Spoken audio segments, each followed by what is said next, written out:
자, 오늘 지금 이 시간에 그 윤석열 대통령의 취임식이 시작됐습니다. 하고 있는 중이고 국회 일대 오늘 교통체증이 엄청나고 저도 서강대교 앞에 한 10분 서 있다 왔습니다. 윤석열 정부 이제 출범을 하는데 아니, 서강대교 앞에 왜 서 있어요? 길을 통제하더라고요. 왜 그런지 모르겠는데. 차를 타고? 왜 그런지가 아니고 그건 신문 기자들 거 알아야죠. 신문에 다 났는데 서강대교 통제하는 거는. 서강대교 앞에 서 있을 때는 라피엘 랩스 선크림을 바르세요. 아니, 신문을 안 보세요? 뜨거워갖고 이거 바르다. 요새 신문 잘 안 봐요. 아니, 한겨레 기자인데 왜 신문을 안 보고? 유튜브인데 여기 유튜브 아니, 그러면은 유튜버예요, 유튜버. 아니, 유튜브일 때도 신문 안 보고 그러면 그 취재 기자일 땐 봤어요, 신문? 잘 안 보죠. 그러니까 그거 언제 봐 신문을? 뭐 저도 다 인터넷으로 보고 있어요. 원래 그 창작자는 자기가 창작한 걸 포함해서 잘 보지 않습니다. 우리 같은 평론가들이나 보는 거죠. 신문 기자들이 신문 굉장히 꼼꼼히 보는데 저는 좀 안 보는 스타일입니다. 그렇군요. 네. 자, 윤석열 정부 5년 이제 새 시대가 왔는데 덕담 한마디 하시죠. 네, 윤석열 정부 그 공정과 상식과 자유민주주의와 시장 경제를 지켜주시기 바라고요. 그 초심을 끝까지 유지해 주시는데 그 초심 중에 좀 유지 안 해도 되는 거는 유지하지 마시고 유지해야 되는 초심을 위주로. 유지 안 해야 되는 초심 뭐 만사 한 통 이런 거. 아니 너무 너무 측근들만 편애하시고 그런 게 옛날부터도 걱정거리였는데 대통령 되고 나서도 걱정이 되고 있잖아요. 지금. 청와대 인사한 거 보니까 거의 뭐 윤석열 검사실 방이 그대로 옮겨간 것 같더라고요. 그러니까 그런 거는 좀 한겨레라서 하는 얘기가 아니고 그런 거 다 지금 보수 언론들 다 지적해요. 그런 거는 너무 그게 너무 그래서 그런 건 좀 귀담아 들었으면 좋겠어요. 어떻게 지금 나라가 반으로 갈라져 있는데 좌우로 도리도리해서 국정을 운영하십시오. 그리고 대통령실이 또 커질 조짐인데 국회도 받다가 정부 청사도 받다가 도리도리 하십시오. 통합. 근데 지금 출범이 순조롭지가 않습니다. 지금 사실 임명된 장관 아무도 없는 상태고 인수위를 하겠죠. 왜 그러세요? 인수위를 거쳤음에도 불구하고 오늘 시작했는데 왜 그러세요? 아니 원래 오늘 시작했으면 오늘 다 임명이 됐어야죠. 유임됐습니다. 유임. 아니 그래도 원래 이렇게 하는 거예요 다. 그리고 대통령 취임과 함께 총리가 같이 취임한 것은 아주 먼 옛날의 역사가 돼버렸어요. 김영삼 대통령이 마지막입니다. 없긴 했었죠. 어떻게 보십니까? 지금 차관을 오늘 바로 다 임명장을 줘갖고 차관으로 일단 시작한다. 뭐 이런 이제 계획인데.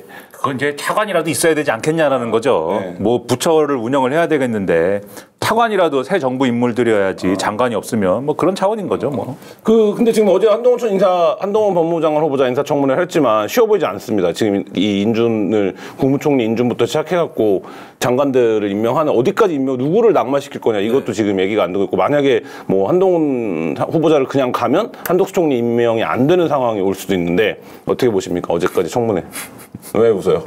한동훈 후보자는 자, 오늘 소개해드릴 상품 라펠랩스의 마일드업 데일리 블루밍 선크림입니다. 자외선 차단 기능성 제품이고요. 차단율이 무려 97% 인정을 받은 제품입니다. 연령대, 피부 타입 상관없이 온 가족 모두 사용하셔도 좋고요. 가격 현재 마켓 단위에서 50ml 한 팩에 19,000원, 두 팩은 35,000원이니까요. 알뜰 쇼핑 배송비 무료, 한겨레 TV 후원도 부탁드립니다. 어떻게 보십니까? 어제까지 청문회. 왜 웃어요? 한동훈 후보자는 당연히 민주당은 무슨 일이 있어도 임명 반대하는 것이고 윤석열 대통령께서는 무슨 일이 있어도 임명 강행하는 거죠. 그건 뭐 정해진 결론 아닙니까? 그건 상수죠, 상수. 그러면 한덕수 총리는 어떻게 됩니까? 네, 그럼에도 불구하고 그러면 그거는 뭐 어떻게 안 되잖아요. 이분은 어떻게 안 되잖아요. 지금 상황이. 나머지 부분에 대해서 그러면 뭐 협상을 잘 해서 한동훈 가고 나머지 뭐 낙마시키고 한덕수 해줘야 된다. 근데 이게 원론적으로 얘기하면은 그런 거는 안 좋고 한덕수가 되는 건지 안 되는 건지 그거를 명확히 하고 그리고 장관 개개별에 대해서도 되는 건지 안 되는 건지만 따지는 게 제일 좋은데. 그러면 그렇게 얘기해 보죠. 정호영 됩니까 안 됩니까? 그러니까는 정호영은 안 될 것 같아요. 정호영 안 된다. 네, 정호영 한 명만. 한 명만? 네. 또 안 되는 사람 있습니까? 원희룡 되는 겁니까? 한결에는 안 되는데. 글쎄 어떻게 해요 그러면. 아니, 오늘 조홍천도 안 된다고 너 내가 해주나 봐라 이런 글쎄 다 안 되는데 한 명도 안 됩니다. 다 안 되는데. 오동봉은 최대 공익 지적 사업입니다. 요새 원희룡 성대모사 연습하고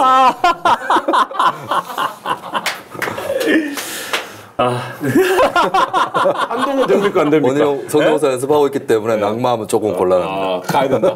근데 저는 개인적으로는 부적격이라고 사실 오마카세 오병이어 이거는 원희룡 후보자 스스로가 사퇴해야 됩니다. 사퇴해야 된다. 예, 왜냐하면 일단 정치를 이걸로 끝내라는 단정은 아닌데 그래도 이재명 공격하고 법인카드 공격했는데 본인의 문제가 나타났으면 일단 난 조금 그러면 책임을 지겠다. 11만 원 초반 먹은 거 그렇게 공격했었는데 지금 본인 오마카세. 네.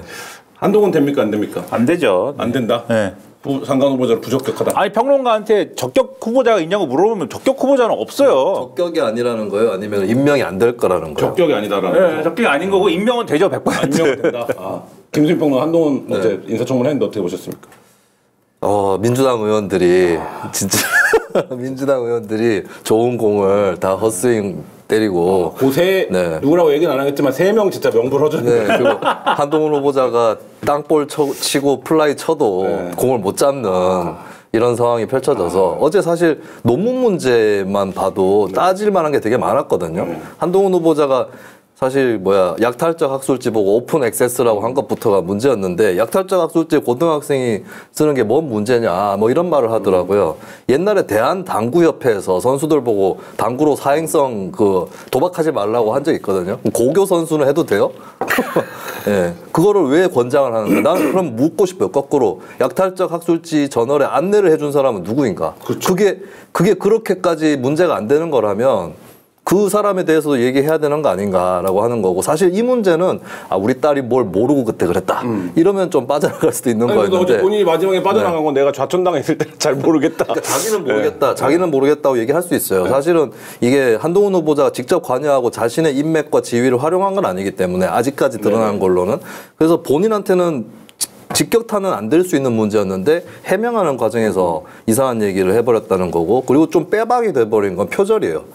한동훈 후보자 어제 카피킬러에 돌려봤더니 표절률이 낮다고 했는데 여러 언론에서 보도를 했지만 표절 카피킬러가 잡아내는 거는 이제 6어절이 쭉 같거나 한 문장이 같거나 여기서부터 표절률 계산을 하는데 한동훈 후보자 딸의 논문을 보면 단어를 같은 뜻의 단어로 바꿔놓거나 네. 어순을 바꿔놓거나 이런 걸로 피해갔어요. 수동형을 능동형으로 쓴다든지 이런 문제들이 있었죠. 그리고 무슨 논문이 아니라 에세이다, 습작이다라고 얘기를 하는데 습작을 그럼 왜 내냐고 거기에 약탈적 학술지에.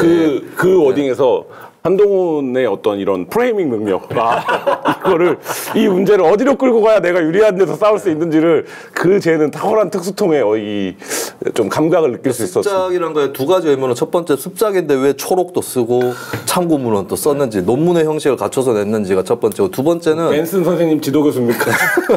그리고 두 번째 더 큰 거는 이제 IEE인가 거기에 내는 논문인데 이 논문이 리뷰 논문이라고 해서 학계 연구 트렌드를 분석하는 논문이거든요. 네. 이거는 보통 박사과정생이 쓰고 지도 교수가 있거나 이래야 되는데 고등학생 단독 저자로 돼 있거든요. 이거 어떻게 썼느냐. 예. 이런 것들을 봤을 때는 이게 습작 수준이라고 넘어갈 수 없는 거죠. 벤슨 선생님을 비롯한 각국에 계시는 도움을 주시는 분들이 온라인 튜터로 활동하시면서 이제 썼다. 이게 한동훈 후보자 해명인데 어제 딸 스펙 문제 어떻게 보셨습니까? 해명된 겁니까?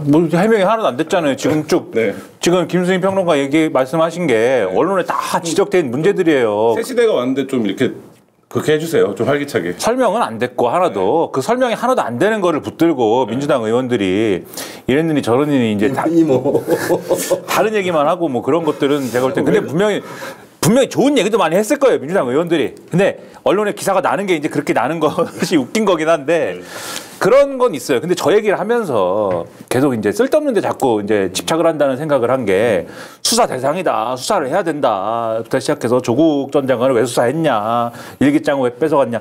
근데 그거는 그 핵심이 아니고 그게 핵심이 아니고 한동훈 후보자 계속 얘기를 하잖아요. 기업의 노트북을 그 복지관에 기부한 것도 권장해야 될 일이다. 그리고 이건 에세이다. 근데 그 모든 활동들을 왜 했느냐에 대해서 묻고 그 왜 했느냐라는 거의 결론이 결국은 어떤 입시를 대비한 활동이었다라고밖에 볼 수가 없으면 그러한 인생을 살아온 거에 대해서 또는 자기 자녀가 그러한 일들을 시도했고 배우자가 조력했든지 이런 정황이 있는 거에 대해서 본인이 어떻게 생각하느냐를 가지고 얘기를 했어야 되는 거거든요. 그리고 그것은 법무부 장관의 소양에 맞는 거냐, 자격의 문제를 갖고 이제 얘기를 했어야 되는데 결론적으로 언론에 난 것만 보면 한동훈 검사가 조국 전 장관 수사를 했기 때문에 민주당이 꼭 분풀이 하는 것처럼 그래서 공격하는 것처럼 막 이렇게 돼버린 순간들이 있단 말이에요. 그리고 그런 것들이 언론이 쓰기 좋으니까 그런 것들이 주로 기사가 나고 그런 얘기는 좀 모여갖고 회의라도 해서 그런 얘기는 해봐야 좋을 거 없다 이렇게 정리하고 가야지 뭐 하는 건지 의문이에요 그게. 그러니까 어제도 그 생각 많이 했었는데 이제 불법 여부가 드러나는 거는 사실 최종적인 거잖아요. 그러니까 이제 그 과정상의 문제들이 지금 있는 건데 그 과정상의 문제들에서 이게 이제 조국에 견주면 당신 이거 불법이야라고 몰아붙이는 거는 이제 한동훈 후보자가 방어할 수 있는 거죠. 왜냐하면 아직까지는 불법이 아니니까. 그렇죠. 안 냈으니까 그런 그렇죠. 거를 이런 게 있습니다라고 대학 입시에 안 냈으니까 내야 이제 거기서부터 죄냐 따지는데. 그 과정상의 디테일들을 정밀하게 공격을 해야 되는데 어제 이제 민주당 의원들이 몇몇이 이제 그리고 이제 그 앞에 검수한박 얘기한 거를 오전을 파행시킨 것도 너무 좀 그러니까요. 그러니까 근데 어떻게 보셨어요? 그것도 말을 잘 해야지 무슨 대뜸 검수한박이라는 단어를 쓰다니 지금 싸우자는 거냐 뭐 이렇게 나오면은 그게 듣는 사람 입장에서는 뉴스를 이렇게 항상 주의 깊게 보는 사람들 입장에서는 뭐 검수한박이라는 얘기는 애초에 민주당 지지자들이 만든 말인데 저 얘기 썼다고 저러냐 뭐 이런 생각을 할 수가 있어요. 근데 정확하게 하려면 이렇게 얘기를 했어야죠. 뭐 그런 논란이 있으나 이미 국회에서 통과된 법은 검수한박은 아닌데 검수한박은 아니고 그 부분에 있어서는 뭐 민주당 입장에서 우리도 어쨌든 간에 양보한 게 있는데 여기 와서도 통과된 법을 검수한박이라고 부르는 건 안 맞다. 그건 사실관계가 안 맞다. 이렇게 얘기를 해야지 싸우자는 거냐 얘기하면 당연히 우리 같은 사람들 의문을 가진다고요. 원래 저건 메이드 인 민주당 단어인데 왜 그러는 거냐. 어제 그래서 총평을 해보면 뭐 어쨌든 뭐 이게 승패는 아니지만 한동훈 후보자가 방어를 잘한 겁니까? 아니면 민주당 국회의원들이 공격을 뭐 잘했습니까? 검찰 제도라든가 그 문제에 대해서 제가 볼 때는 한동훈 후보자가 방어를 잘했는데 그 딸 문제라든가 신상에 대한 여러 가지 의혹들 있잖아요. 그 부분에 대해서는 방어를 뭐 거의 제대로 된 게 아니에요. 그거는 제가 볼 때는 그거에 대해서 정말 이 언론이 잘 파고들고 민주당이 그걸 토대로 해서 꼬치꼬치 따져 물었으면은 한동훈 후보자는 거의 뭐 100기를 들었어야 되는 일들이라고 저는 생각하는데 그 부분에 있어서는 제대로 된 방어도 없었던 거를 효과적으로 공격해내지 못한 거예요. 네. 김재평은 어때요? 이 국회에서의 싸움은 의원의 패배가 후보자의 승리를 의미하지는 않습니다. 사실 조국 전 장관도 그 자리에선 지지 않았어요. 그렇죠. 예, 나중에 드러나면서 그때도 뭐 김진태원 이런 사람들이 여러 가지 뻘소리들을 네, 그리고 막 그때도 사실 조 전 장관이 뭐 이렇게 딸 아픈 거를 이제 증명한다고 페이스북 글을 이제 돼지가 되고 있다 뭔가 그걸 들고 오셨는데도 안 졌어요. 근데 후보자가 얘기한 거는 박제가 됩니다. 그래서 나중에 또 검증을 할 수 있는데 한동훈 후보자가 특히 딸 문제에 대한 것은 이거는 성립이 안 되는 해명이기 때문에 민주당 의원이 졌다고 해서 한동훈 후보자가 이긴다라고 표현을 할 수는 없을 것 같고 근데 저는 어제 청문회라든지 최근의 여론 흐름을 보면서 한국 정치가 다 같이 지고 있다는 생각을 했어요. 그러니까 요약하자면 이런 거예요. 한쪽에서는 야 이거 조국 같지 않냐? 조국한테 했던 것처럼 해라 이런단 말이죠. 그러면 반대쪽에서 아니 조국이랑 다른데 그러니까 괜찮아. 위법이 아니면 괜찮아. 이렇게 되는 거예요. 그럼 뭐냐? 인사의 기준이 조국보다 나으면 되는 거예요. 그러니까 이렇게 돼버린 거야 지금 세상 세상이. 모든 문제를 지금 조국 전 장관 얘기를 안 꺼내면 평가를 못하는 세상이 지금 됐어요. 조트머스가 돼가지고 이제 조국보다 조금이라도 나으면 괜찮은 것처럼 되고 있는 건데 이게 인사 기준이 후퇴하고 있는 거죠. 어제 뭐 저도 그 여기 영상국에 오기 전에 검증 테이프 있었으니까 관련 내용들을 취재할 때부터 이제 근데 왜 여기 봤었는데 왔어요? 그럼 거기 있지 그럼. 그러니까 여기를 보내줬어요. 근데 그 두 가지 생각을 했어요. 첫 번째는 처음에 취재 초기에 든 생각은 그 공소를 유지하고 있을 텐데 어제 한동훈 후보자도 조국의 강이라는 얘기 썼잖아요. 본인이 알잖아요. 그러고 있는 때인데라는 시기에 대한 의문이 하나 있었고 어제 청문회를 보면서 근데 어쨌든 그런 스펙 공동체로 살아가는 어떤 정황들이 발견이 됐던 거고 이제 이미 사촌들은 대학 진학을 했으니까 어제 큰 의문을 가졌습니다. 뭐냐? 사촌들은 근데 수사 받는 거 아니에요? 이러다가 그럴 수 있죠. 네. 업무방해가 될 수 있죠. 예. 네. 근데 어제 든 의문. 한동훈 법무장관 임명이 되면 1년 이상 갈 거 아닙니까? 뭐 최소. 어쨌든. 네. 그러면 내년에 딸이 입시를 해야 되는데 그럼 딸은 내년에 어떻게 재수를 해야 되는 것인가? 안 되는 거죠. 재수를. 네. 그래서 제가 어제 물어봤어요. 어떤 입시 전문가한테. 이 스펙을 갖고 다른 학교를 그럼 갈 수 있냐? 지금 이렇게 준비된 걸로 국내 대학 진학용이 아니라는 거예요. 그러니까 이거는 해외 대학 어디를 가야 되는데 그걸 안 쓰면 해외 대학을 또 못 가요. 그러면 이제 어떻게 해야 되는 거야? 이 딸은 실력으로 국내 대학 가면 되죠 그러면 뭐. 검정고시 봐서 정시 봐요. 네, 뭐 그렇게 하든지 뭐. 그리고 이게 국제적으로 교분이 많으시던데 방글라데시 분하고도 공자를 하시고 뭐 방글라데시로 유학을 가서 봉사활동을 하실 수도 있는 거고 그건 뭐 특히 걱정 안 하셔도 될 것 같고 그리고 이제 이 묘한 게 이 사촌이죠 한동훈 후보자의 조카 되는 분이 그러니까 본인의 외숙모, 그러니까 김남국 의원이 이모라고 표현했잖아. 이모 교수하고 같이 쓴 논문이 있어요. 무슨 구강과 관련된 유산균 어쩌고. 치대를 갔죠. 그 논문 게재가 2019년 6월이었어요. 조국 사태 조민 씨 논문이 불거진 게 2019년 8월이었거든요. 그러면 그걸 본 이상은 예, 그 사태 이후에는 저렇게 해서는 안 되겠다는 생각을 다들 했을 겁니다. 그래서 그 사람은 거의 막차로 들어간 거다. 사촌이. 예. 그래서 아마 그래서 지금 한동훈 후보자 딸 같은 경우도 조민 씨와 같은 형태의 논문은 발견은 안 되고 있거든요. 그렇다면 그 정도는 알았을 거다. 그 정도. 예, 그래서 이제 지키면서 이제 컨설팅. 나름의 자기가 생각하는 선이겠죠. 기준을 지킨 게 아니고 요리조리 빠져나가는 루트를 찾는 거죠. 그 부분은 어떻게 보세요? 김건희 여사랑 어쨌든 뭐 카톡을 너무 많이 주고받은 거 아니냐? 왜 이렇게 주고받았냐? 뭐 이런 얘기 나왔는데 어떻게 보십니까, 김민하 평론가? 뭐 총장이 연락이 안 돼갖고 뭐 술을 드셨는지 어땠는지 모르지만은 뭐 총장이 연락이 안 되셔갖고 아침에 안 일어났다거나. 네, 총장 사모한테 연락을 했다. 근데 제가 검찰에 안 있어봐가지고. 그러니까 자기 상부에 해당하는 그 상급자가 연락이 안 되면은 배우자한테 연락을 하는 건지는 잘 모르겠어요. 아니 한겨레에서도 그렇게 합니까? 기자가 연락이 안 되면은 그 기자 와이프한테 전화를 하거나 뭐 이렇게 해요? 그거는 보통 학생들 연락 그거 아니에요? 그게 예를 들면 뭐 출근을 뭐 장기간 안 하고 있다거나 뭐 실종됐다거나 그러면 그렇게 할 수 있는데 그게 아니고 뭐 아침에 연락이 안 되는 거잖아요. 뭐 지금 오후까지 뭐 연락이 안 됐으면 모르겠는데 그래서 그런 건 좀 의문인데 근데 뭐 민주당이 또 뭐 300 몇 회다라고 얘기하는 것에는 이제 이모티콘도 포함이 돼 있다고 하니까 그건 좀 과도한 문제 제기일 수도 있겠는데 핸드폰을 까볼 수가 없어. 그렇죠. 그렇죠. 김건희 씨하고 어쨌든 이 연결고리가 있다는 거는 그 이전에 무슨 뭐 서울의 소리 기자하고의 통화 김건희 여사님의 통화하고도 이제 있잖아요. 뭐 제보할 거 있다고 그랬더니 한동훈 후보자한테 해라 뭐 이렇게 얘기하는 걸 보면 잘 아는 사이인 건 맞는 것 같고 근데 그거를 뭐 잘 아는 사이에서 그치는 게 아니고 지금 뭐 민주당 뭐 비선 의혹 뭐 이런 것까지 제기하려고 그러는데 그것까지는 뭐 아직 모르겠으나 어쨌든 어떤 관계인 거냐에서는 최측근이고 정말 뭐 그 식구들까지 알 정도로 가까운 사이구나 이 정도는 우리가 충분히 유추할 수 있는 거 아닙니까? 그런 최측근이고 검사 출신인 사람 법무부 장관 후보자 시키냐? 이거는 우리가 충분히 문제 제기할 수 있겠죠. 그건 어떻게 보십니까? 고발사주 당시에 손준성 뭐 이렇게 라인들이랑 카톡방을 만들어서 너무 대화를 많이 한 거 아니냐 이러고 제기되니까 뭐 수사 라인이 카톡방 만드는 게 무슨 문제냐라고 피해 갔는데 사실 이제 그 당시 수사 라인이 아니거든요. 그러니까 참 그렇죠. 그들이 모여서 무슨 수사를 한동훈 후보자가 어제 자신은 고발사주 의혹에 관련된 사람이 아니다라는 식으로도 얘기를 했어요. 그렇기 때문에 이거는 그러니까 밝혀낼 수는 없는 거고 이제 모든 증거를 다 마구잡이로 이렇게 쑤셔가지고 팔 수는 없는 거니까 밝혀낼 수 없는 부분이기 때문에 무혐의가 되기도 했는데 이상하긴 이상하죠. 왜 그 시기에 그렇게 단톡방을 만들어서 손준성 그리고 권순정, 한동훈 이렇게 만든 거잖아요. 세 멤버가 모여야 될 이유는 잘 안 보이거든요. 만약에 저는 권순정 대변인하고 한동훈 둘만 대화를 했다면 한동훈이 이제 언론에 문제가 터졌으니까 아무래도 공보를 담당하고 있는 대변인이랑 얘기했을 수는 있겠죠. 그런데 세 명이 이렇게 모여서 했다. 그리고 공교롭게도 손준성 검사가 고발사주 의혹 때 이제 그 사건 때 고발장하고 판결문을 전달한 건 사실이기 때문에 이상하다고는 충분히 생각할 수 있죠. 그리고 고발장에 피해자로 이제 적시가 돼 있는 거잖아요.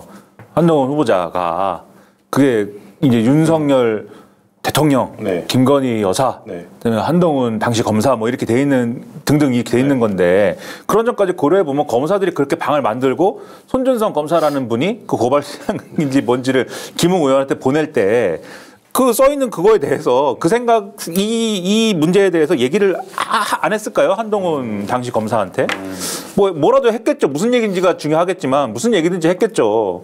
제가 뭐 어디 내는 고발장에 이 김환 기자도 피해를 봤다 김민아와 함께라고 쓸 때 김환 기자한테 아무 얘기도 안 하고 그걸 그렇게 뭐 어디 내겠습니까? 얘기를 했겠지 뭔가. 협의 과정이 있었다. 그리고 제가 누누이 방송에서 틈날 때마다 얘기했던 부분 한동훈 후보자 청문회 관련해서 짚어야 될 부분으로 제가 지목했던 게 그 원래 제기됐었던 검은유착 본판 의혹 말고 그거는 뭐 무혐의고 더 밝힐 수 있는 어떤 근거는 없기 때문에 근데 그 의혹에 대응하면서 MBC의 리포트가 사전에 채널A 기자에게 유출이 됐고 채널A 기자는 그거를 이제 한동훈하고 공유를 했다라는 내용을 자기 데스크라든지 동료 기자에게 보고도 했고 그리고 한동훈 후보자는 MBC 기자가 취재 시작했을 때 기자한테 받은 메시지를 전달 기능으로 채널A 그 기자한테 보내줬단 말이에요. 공동 대응을 한 거예요. 이 부분에 대해서는 짚고 넘어가야 된다라고 했는데 어제 안 했죠 이거 민주당 의원들. 민주당 제가 해야 된다고 지목하고 왜 안 하죠? 한국 3M과 이모 교수의 아니 했을 수도 있어요. 뭐 왜냐면 17시간 반을 아니 몰라요 그거를. 왜냐면 안 나와 전혀. 17시간 반을 얘기했기 때문에 누가 무슨 얘기 했는지 솔직히 모릅니다. 17시간 반을 얘기했는데 뭐 어떻게 압니까? 사실 제가 국민의힘 관계자에게 어떤 얘기를 들었는데 저의 SNS를 보시고 김수민이 민주당 의원이었으면 큰일 날 뻔했다고. 깨알 같은 자기잖아.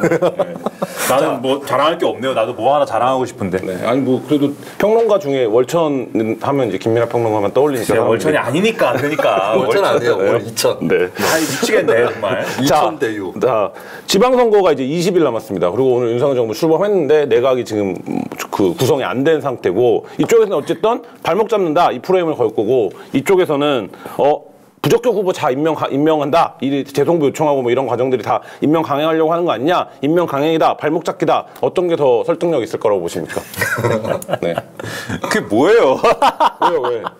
네, 뭐 둘 다 설득력 있겠죠. 네. 그러니까 이 선거의 영향을 어떻게 보세요? 네? 선거의 영향이요? 둘 다 설득력이 있죠. 자기 지지층에게. 자기 지지층에게만? 그래서 또이또이로 달라지는 건 없다. 근데 그런 메시지 속에 다 어떤 협상의 단초들은 있어요. 그래가지고 아니 앞서도 얘기했지만 결국은 핵심은 정호영 한동훈인 거잖아요. 결국은 뭐 이렇게 됐든 저렇게 됐든 한덕수 총리 후보자 인준 문제와 관련돼서 윤석열 대통령과 국민의힘은 한덕수 총리 후보자 인준 안 해주면 우리는 정호영 포함 다 임명 강행할 거야 이런 것이고 민주당은 아니 한덕수 총리 인준을 시켜주려면은 정호영에 더해서 한동훈 정도는 내려야지 뭐 이런 분위기인 거 대놓고 얘기는 안 하죠. 대놓고 우리는 절대 그런 생각 안 한다. 절대 총리 후보자와 무슨 뭐 다른 장관 후보자 거치를 연계하지 않는다 이렇게 얘기하고 있지만 인생의 만사가 다 협상 아닙니까? 협상과 뭐 주고받기 아닙니까?